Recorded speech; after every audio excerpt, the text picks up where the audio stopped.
지역의 이슈를 짚어드리는 시간 헬로 이슈 토크 시작합니다. 쓰레기 문제로 우리 지역 곳곳이 몸살을 앓고 있죠. 주민 피해를 최소화하려면 빠른 처리가 답인데 이 시설 부족 때문에 대응은 어려운 실정입니다. 여기에 주민 반대에 부딪혀 허가를 받기 어렵다는 처리 업체들의 호소도 잇따르고 있는데요. 오늘 이슈 토크에서 이 내용 짚어보겠습니다. 백경열 경향신문 기자 그리고 천윤길 뉴스민 편집장과 함께합니다. 두 분 어서 오세요. 네, 안녕하십니까. 네.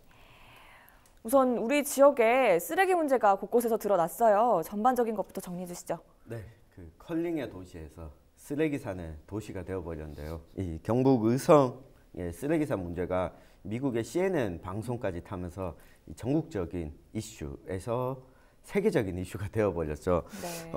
이 의성과 같은 곳이 경북 곳곳에서 또 벌어지고 있는데요. 네. 영천의 경우에는 공장을 임대하는 것처럼 신고를 하고서 이 폐기물을 투척하고 도주하는 사례가 속출했다라는 이런 이야기도 나오고 있고요. 또 청도에서도 이 비슷한 사례가 적발돼서 문제가 됐습니다. 또 문경, 상주 등지에서 쓰레기산이 의성만큼 높지는 않지만 오랫동안 방치된 쓰레기가 또 발견돼서 주민들이 악취와 이런 고통을 호소하기도 했거든요. 경북 곳곳에서 현재까지 밝혀진 이 쓰레기만 16개 시군에서 45곳에 이 쓰레기 산과 같은 산더미가 쌓여져 있다. 네. 이렇게 추산하고 있는데요. 그 양을 보면 전체적으로 이 37만 톤에 달한다고 네. 합니다. 이 대부분 폐기물 처리업자와 운반업자가 이 토지 소유자와 짜고 네. 신고는 마치 처리한 것처럼 시스템상으로는 해놓고 이 쓰레기를 불법적으로 처리하지 않고 투기를 한 것입니다. 이게 쌓이다 보면 결국 쓰레기에서 발생되는 유독가스로 인해서 화재 위험성도 커지게 되고 네. 악취로 인한 주민들 고통까지 계속 이어지고 있는 이 우리 지역에서 시급히 해결해야 될 문제 중에 하나가 된 거죠. 네. 이처럼 쓰레기 문제는 더 이상 미룰 수 없는 사안이 됐습니다.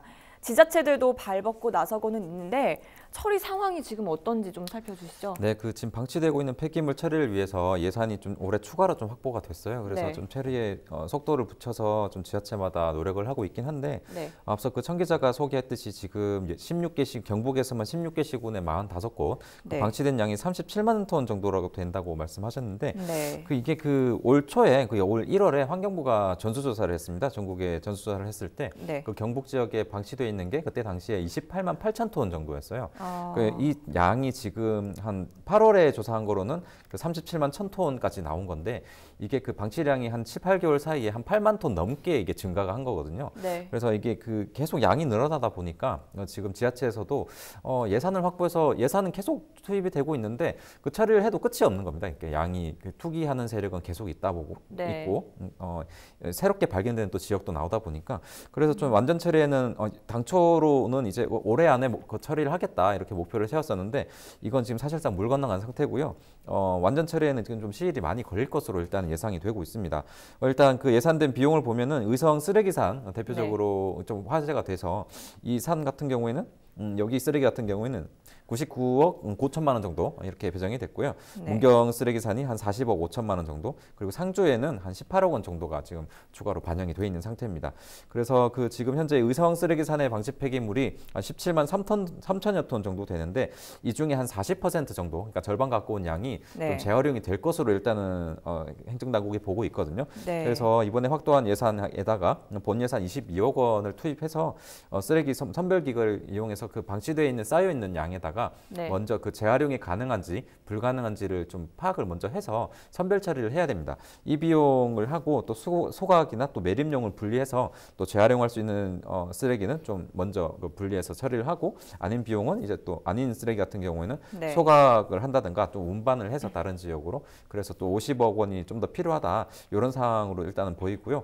문경 같은 경우에는 문경과 상주에 방치된 쓰레기 네. 같은 경우에는 이번에 확보된 예산으로 한 30% 정도만 지금 처리할 수 있다고 일단은 보여집니다. 그리고 영천에는 행정 대집행을 해서 우선 처리할 수 있는 부분을 하고 뒤에 이제 업체 쪽에 추징을 하는 방안을 좀 살펴보고 있고요. 하지만 좀 처리 비용이 한 34억 원 정도라고 될 것으로 보여서 좀 골머리를 좀 앓고 있는 상황입니다. 좀 그리고 구미와 울진 등에서도 좀 이게 그 2,800여 톤이 있는데 마찬가지로 좀 연내에는 처리가 어렵다 이렇게 보고 있습니다.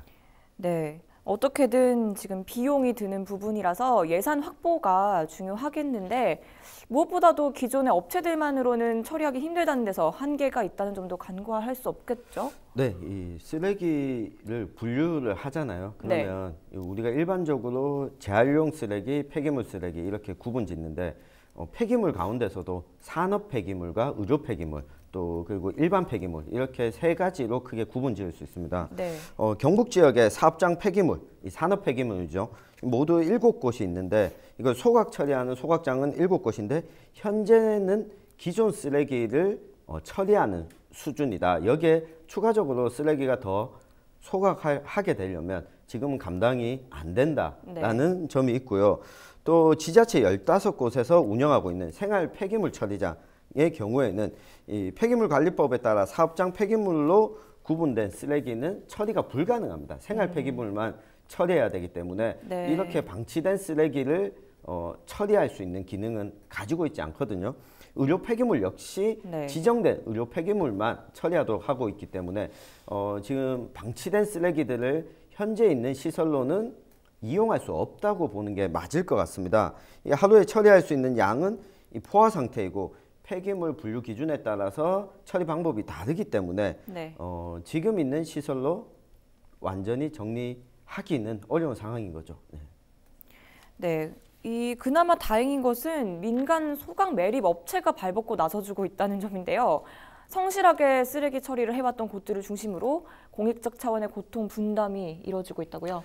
그렇습니다. 좀 사태가 좀 심각하다고 인식을 하다 보니까 민간업체에서 좀 발벗고 나선 건데요. 저도 이 소식을 듣고 저도 좀 대단하신 분들이다라고 생각을 했어요.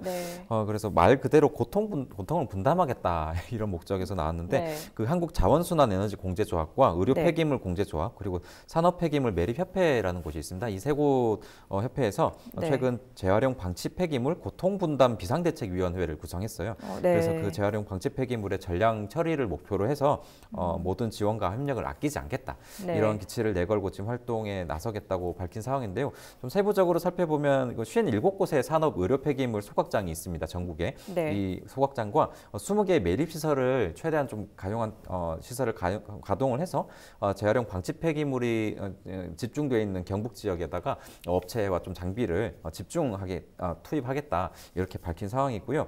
일단 그 쓰레기산으로 유명해진 그 의성과 그 문경부터 우선 3만여 톤의 폐기물 처리를 지금 분류 작업 통해서 시행하고 있는 상태입니다. 근데 이게 좀 사실 그 산처럼 쌓여 있다 보니까 폐기물이 앞서 말씀드렸듯 그 재활용 가능한 쓰레기와 아닌 쓰레기로 좀 먼저 선별하는 작업이 필요하거든요. 근데 그 쌓여 있는 양이 어마어마하다 보니까 그런 양을 좀 업체 관계자 같은 경우에는 이런 걸 미리 좀 구분하기부터 좀 어려운 부분이 많다. 이런 하소연을 좀 하고 있고요. 그리고 또 오래되다 보니까 그 폐토사와 불연물이 좀 많이 혼합되어 있는 상태입니다. 그래서 이 부분을 좀 운반하고 처리하는데 좀 상당한 어려움이 있다고 토로를 하고는 있습니다. 그래서 좀 어려움이 있지만 그래도 사회적으로 좀 기여를 하겠다 이런 대의적인 차원에서 지금 발벗고 나선 거기 때문에 지금 이분들의 노력을 조금 기다려야 될 것 같습니다. 한편으로는 처리 시설을 늘리는 것도 하나의 대안이 되고 있는데요. 워낙에 반대가 극심한 상황이라서 이것도 쉽지는 않을 것 같아요. 맞습니다. 지금 앞서서 의성에서 문제가 됐던 쓰레기산의 경우에는 이만큼 방치가 되도록 도대체 업체는 뭘 했나라고 하는 것 때문에 특히 경북 지역 주민들이 우리 지역에도 새로운 폐기물 매립시설이나 소각장이 들어서게 될 경우에 이와 같은 피해가 벌어지는 것 아니냐 이런 우려가 큰데요. 의성군 단촌면에 한 환경업체가 이 폐기물 소각로를 증설하겠다 허가 신청을 냈는데 주민 400여 명이 반대 집회를 열고 또 여기에 설치하면 안 된다 허가를 내주지 마라 이런 요구를 하고 있어서 의성군청 입장에서는 여러 가지 건축 환경 개발 행위 등에 대해서 서류 보완 요청을 업체 측에 한 상황입니다. 업체 측은 이게 뭐 너무 소극적인 행정이 아니냐 이 볼멘 소리를 또 내고 있고요. 또 안동 풍산읍 일원에서는 의료 폐기물 소각장을 또 추진한다. 이것 때문에 주민들이 반대하고 있거든요. 이 경우에도 최근 경북 고령군에서 한 의료 폐기물 처리 업체가 제대로 처리하지 않고 의료 폐기물을 중간중간에 버려두거나 불법으로 방치한 것 때문에 환경청의 적발도 받았고 여기에 대한 우려가 커진 상황에서 이러한 신청이 있다 보니까 주민들의 반대가 여전한 상태입니다. 문경 지역에서도 이 폐기물 매립장 조성을 하겠다라고 하니까 네. 또 지역 주민들이 환경 파괴와 낙동강 식수 오염 우려가 있다면서 반대 목소리를 내고 있거든요. 네. 김천에도 상황 비슷합니다. 고형 폐기물 소각장 건립 사업을 추진하고 있는데 이 사업 철회를 주민들이 촉구하고 있거든요. 여기서 나오게 되는 이 유해 물질들이 주민 건강에도 영향을 미칠 수 있다라고 네. 우려의 목소리를 내고 있는데 이처럼 소각장이나 매립장을 증설하는 게 이제 뭐 쉽게 이루어지지 않는 상황인데 그렇다면 왜 주민들이 이런 반발을 하고 나섰을까? 이 업체 측에서도 한번 고민을 해봐야 되는데요. 의성 쓰레기산이 문제가 됐던 것 중에 하나가 의성에서 나오는 폐기물만 그쪽에 매립을 하거나 쌓아뒀던 게 아니었거든요. 이 쓰레기 수거업체들 그리고 폐기물 처리업체들이 사업 범위를 전국 대상으로 하고 있습니다. 네. 그러다 보니까 이 타지에서 전국 각지에서 온 쓰레기가 이 경북의 시골 지역에 아무래도 땅값이 싼 지역에 쓰레기가 산더미처럼 쌓이게 되다 보니까 우리가 생산한 쓰레기도 아닌데 왜 위험 물질을 네. 우리가 부담해야 되느냐. 그래서 주민들 입장에선 이런 요구를 지금 하고 있는 상황인 거죠. 네. 이렇게 주민 반대가 극심할 수밖에 없는 것 같아요. 그렇다 보니까 지자체들도 이제는 함부로 허가를 내줄 수 없는 상황이 돼버렸죠. 더욱이 최근 문경과 의성 등지에서 추진 중이던 매립장이나 소각장 사업에도 제동이 걸렸다고요? 네, 그 문경과 의성 상황을 좀 살펴보겠습니다. 문경 네. 같은 경우에는 지난 4월부터 주민들이 좀 반대를 해왔는데요.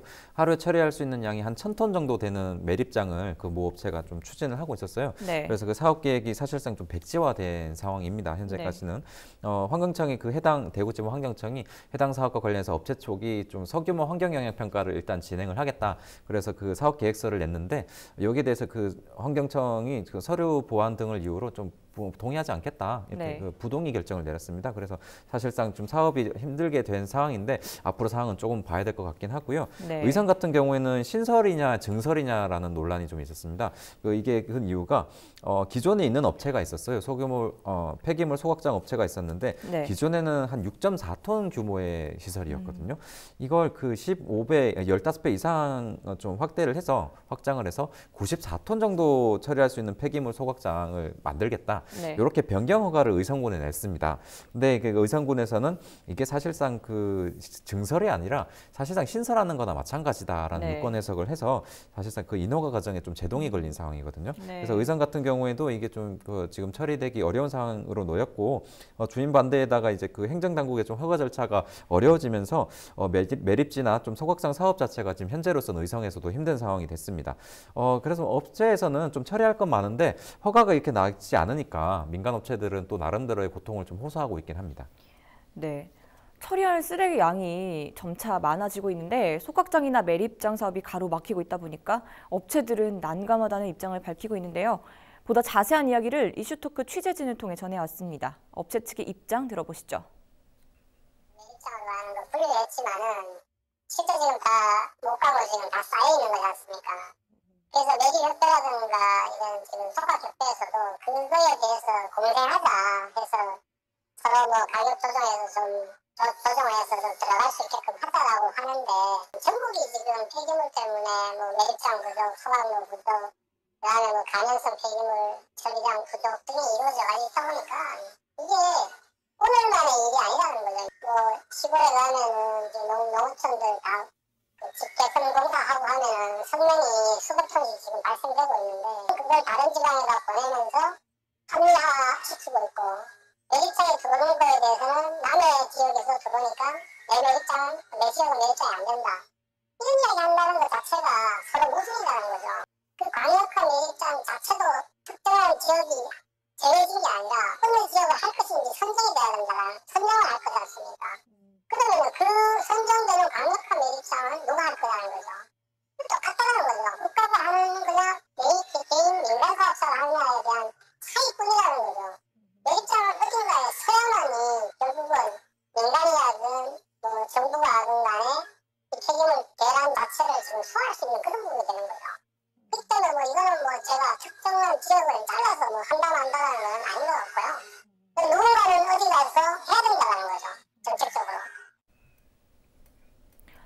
이렇게 일부 불법을 저지른 업체들 때문에 성실한 업체들이 피해를 보고 있고 또 문제가 발생한 지역의 주민들은 처리 과정에서의 2차 피해도 감수해야 되는 여러 가지 상황이 얽혀 있습니다. 모쪼록 범국민적인 해법 마련이 필요할 것 같고요. 또 지난 7월 국회를 통과한 폐기물 관리법 개정안 올 연말까지 완료할 예정이라고 알려졌습니다. 이 내용도 좀 짚어주시죠. 네, 이 최근 열렸던 국회 환경노동위원회 국정감사에서 언급이 됐는데요. 네. 이 환경부에 따르면 지난 2011년에는 의료 폐기물이 약 12만 톤 정도였거든요. 그런데 지난해에는 22만 톤으로 한 10여 톤 정도가 늘었습니다. 네. 그런데 이 소각 처리 용량은 18만 9천 톤에 불과해서 약 3만 7천 톤 정도가 이 초과되는 상황입니다. 때문에 이 의료 폐기물을 어떻게 처리할 건가 여러 가지 방안이 거론됐는데요. 크게 세 가지로 거론이 되고 있습니다. 하나는 의료 폐기물 소각장을 늘리자. 이런 방안이 거론되면서 의료 폐기물 소각 업체들이 우리도 소각할 수 있는 양을 증설하겠다.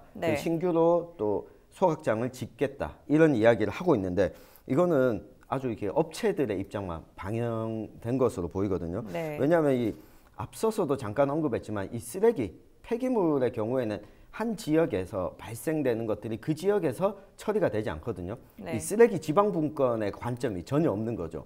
이 경북에서 과연 이만큼 의료 폐기물을 생산할까? 아니거든요. 근데 이것들이 경북으로 몰려오고 있는 거기 때문에 이거는 지역 차원에서 좀 받아들이기 어려운 방안이고요. 또 한 가지는 의료 폐기물 소각장과 일반 소각장 구분 없이 처리하자. 이것도 이게 위험한 방안인 거죠. 의료 폐기물의 경우에는 이걸 소각하게 되면서 여러 가지 의약품이나 화학 물질들이 또 반응할 수도 있고 이게 주민 건강 우려가 있기 때문에 이것도 좀 옳지 않다. 그렇다면 마지막으로 거론되는 게 의료 폐기물 배출량 자체를 줄이자. 이 안이 나왔고 국회에서도 국회와 환경부에서도 이 안을 중심으로 대책을 좀 내놨습니다. 7월에 발표됐던 폐기물 관리법 개정안이 있는데 이걸 보면 최근에 국무회의에서 의결됐고 이달 29일부터 시행한다고 밝혔는데요. 의료 폐기물을 분류하는 단계에서부터 좀 합리적으로 분류를 하고 이것을 소각할 것과 또 그 다음에 다른 방식으로 처리할 것들을 구분지어서 의료 폐기물 양을 줄이자. 그래서 분리하는 과정에서 조금 시간과 비용을 들이더라도 소각장을 늘리는 방식이 아니라 양을 줄이는 방식으로 이 업체 그리고 의료 폐기물을 생산하는 곳에 좀 책임을 지우자. 이쪽으로 시행령이 개정됐습니다. 이게 좀 시행이 되고 한 1년 정도 의료 폐기물 생산량이 얼마나 나오는지 지켜보면서 그 다음 대책 마련이 필요할 것으로 보입니다. 네, 그럼 결국 최선의 대안은 이 가정에서 배출할 때부터 제대로 버리는 것이 중요하지 않겠습니까? 그렇습니다. 결국에는 그 쓰레기 절대량을 줄이는 게 가장 관건이라고 생각을 합니다. 그래서 그렇긴 한데 저도 그 아파트에 혼자 살다 보니까 분리 배출을 제가 직접을 하거든요. 직접 하는데 어떤 게 일반 쓰레기고 어떤 건 또 재활용 가능한지 이 부분에서 좀 헷갈릴 때가 많이 있더라고요. 헷갈리죠. 그 단적인 예로 페트병 보면은 보통 보면 포장지가 비닐로 되어 있습니다. 그 페트병 뚜껑과 그다음에 비닐로 된 부분까지 다 분리를 해서 버려야 되는데 그렇게 하는 분들이 제가 알기로 많이 없으신 걸로 알고 있어요. 그런 부분도 있고 또 그 비닐 같은 경우에도 마른 비닐 같은 경우에는 재활용이 되지만 또 젖어 있거나 음식물이 들어있는 비닐 같은 경우에는 재활용이 되지 않거든요. 그런 건 일반 쓰레기로 처리를 하셔야 됩니다. 또 그런 부분들까지 또 다 하면은 너무 가지 복잡한 것들이 많더라고요. 그래서 간단하게 어떤 분류 장소를 주는 것도 좋지만 제 생각에 또 그런 것들을 좀 한 번 더 배려를 해서 세부적인 방법들 그러니까 좀 자주 실수하는 것들을 좀 적어서 그런 것들을 좀 그런 실수가 반복되지 않게 그런 노력이 좀 필요할 거라고 생각해요. 제가 지나가면서 퇴근길에도 보면은 그 경비 아저씨 분들이나 아니면 업체 쪽 분들이 와서 그 재활용돼 있는 봉투를 다시 한번 수거를 다시 분류를 합니다. 그리고 또 업체 쪽으로 가서 또 다시 분류를 하더라고요. 그런 2차적인 노력이 더 있기 때문에 좀 효율적이지 않은 지금 분리수거가 되고 있는 것 같아요. 그런 부분들부터 좀 쉬운 부분부터 좀 바꿔 나갈 수 있는 부분이 필요할 것 같고요. 지금 타는 쓰레기 봉투를 좀 도입하는 지자체도 있고 한데 이런 노력들은 좀 나중에 도입할 수 있는 부분인 것 같고 일단은 우리 주변에서 할 수 있는 노력부터 하는 게 중요하지 않을까 그렇게 생각을 합니다. 네, 오늘 이슈토크 여기서 마무리하죠. 시청해주신 여러분 고맙습니다. CJ 헬로